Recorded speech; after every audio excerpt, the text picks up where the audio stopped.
नथिया बनैले रे हो पायल बनैले रे हो नथिया बनैले रे हो पायल बनैले रे हो डीजे राहुल राज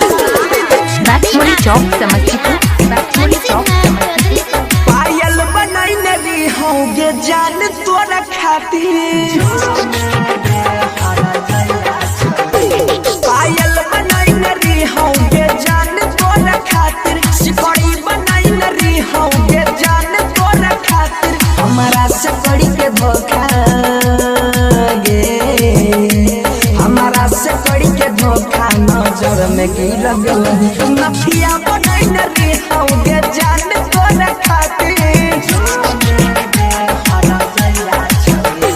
पायल बनैले रे हो गे जान तोरा खातिर सिकड़ी बनैले रे हो गे जान तोरा खातिर हमारा से कड़ी के धोखा गे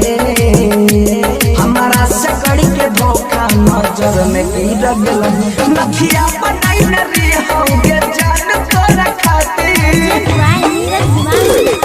डीजे राहुल कुमार बैतमोरी चौक समस्तीपुर राहुल कुमार बैतमोरी चौक समस्तीपुर मोबाइल नंबर 7428737728 रही जगम के बोझाई भाग न सहैतौ रही जगम के बोझाई भाग न सहैतौ फसरी लगाई के मारब जखन याद तोहर अइतौ घर से निकह लगलियौ गे जान तोरा खातिर घर से निकह लगलियौ गे जान तोरा खातिर हमारा से कड़ी के धोखा गे हमारा से कड़ी के धोखा नजर में की लगल झुमका बनैले रे हो गे जान तोरा खातिर राहुल राज बैतमोरी चौक समस्तीपुर राहुल राज बैतमोरी चौक समस्तीपुर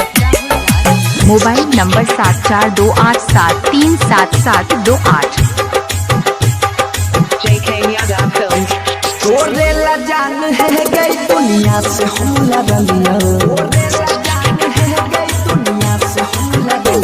तोरे ला जान है गई दुनिया से हम लड़लिया छोड़ के जे हमरा गेलही गलती की तोर करलिया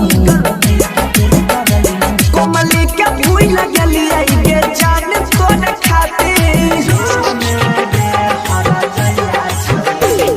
हवो के भूल लगलिया गे जान तोरा खातिर हमारा से कड़ी के धोखा गे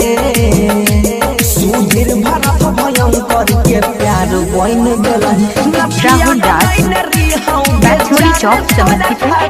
मोबाइल नंबर 7428737728